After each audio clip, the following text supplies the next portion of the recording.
right, we're visiting today. We are visiting today with Mezzo-soprano Suzanna Guzman, who is here to sing in The Marriage of Figaro, opening on November 14th at the Dallas Opera. And your resume is so varied, so extensive, and so impressive. I don't even know where to begin. But let's just start with how you got tricked into becoming an opera singer. Well, that's a good one. I was definitely tricked into being an opera singer. I was in a rock band, and I had no intention of ever. I thought Frank Sinatra was an opera singer.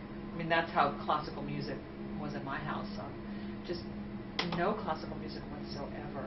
And in high school, I was very interested in theater. And when I was in 8th grade, I saw the Zeffirelli Romeo and Juliet in class, and I was hooked on Shakespeare. I just loved Shakespeare.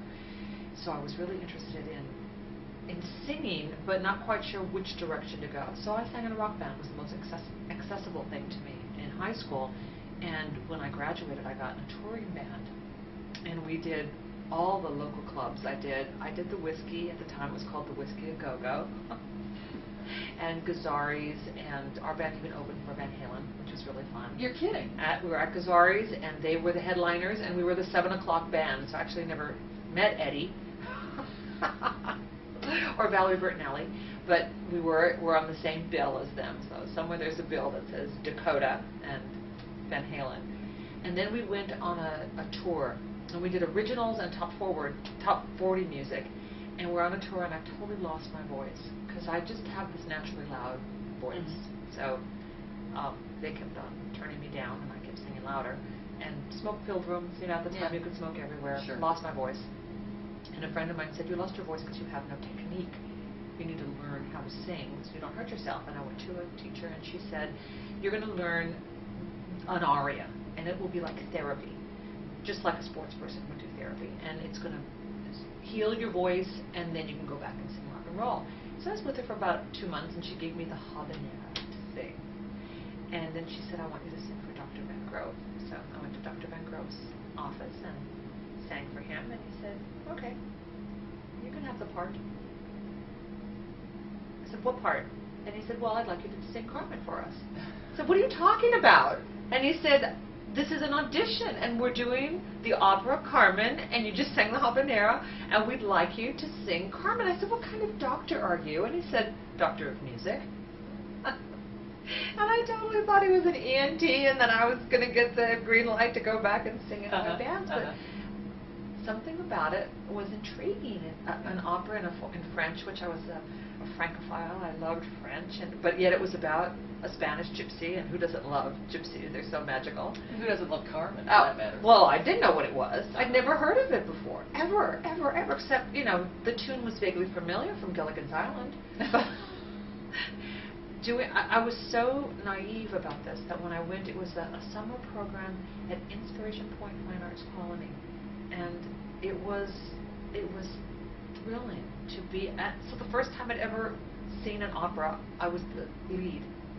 It was so bizarre, but everyone who came to do it, they were all opera kids, opera people, and ended up out of my cast, Richard Vernon, Louis Odi, Randy Locke. They all ended up having professional opera careers, and I went on later on and sang many roles with all of them. It was so interesting.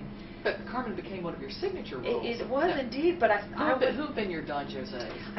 Give us some of your top Don Josés. Well, I never did get a chance to sing with Plácido. All he has conducted me singing excerpts from it, which was really exciting. Bill Joyner, I did his first Don José. Richard Bernstein, I did his first Escamillo. My absolute favorite Don José, I have to. Then there was Peter Ribéry, God bless him. His mother was French, so he brought this whole different thing to it. But Jerry Powers, not one of the most famous here, but in Europe he's really famous, but he looked just like Keith Partridge from the Partridge Family. So the cutest Don José ever. And his wife is like a French attache's assistant, and she's from Paris. So his French, for the first time singing with Jerry, we not only had this, and my French is pretty good. I've sung French a lot. I've sung Carmen a lot in France. I sang it in Nice, and in Montpellier, and in concert versions all over. And so the language is really important to me. And he had so much fun with the actual language, because he knew it. So it became, instead of, it was a physical attraction, but it was because he was so beautiful. But on top of that, it was a cerebral attraction. So it gave a whole wonderful feel to every scene. When they had the fight and Micaela comes on in Act 3, instead of it being, I hear Escamillo's voice, I'm going to go be with him, it became more about, you're going to take her to see your mother, and you're not taking me? Oh, shit, well, I'm going with him. So it became, the entire thing was a Sid and Nancy relationship of addiction and passion and temperament and cerebral quality that was just a beautiful theatrical arc. It was completely just one of the most incredible, and we did that in Princeton. It was one of the most incredible, to do it for a town also that had that kind of education, college, university sort of setting. Right. The audience was very educated and followed this line of, well, nothing is, everyone says, what is the most sexual, sensual part of a woman's body? Her brain. Mm-hmm. And that's what this production became about, this fantastic, cerebral. There was even a great moment where we shared a cigarette together. So you don't love me anymore. And he took the cigarette out of his mouth. I said, well, a lot less than I did before, because you act this stupid way. And it was just so delicious. So he is definitely one of my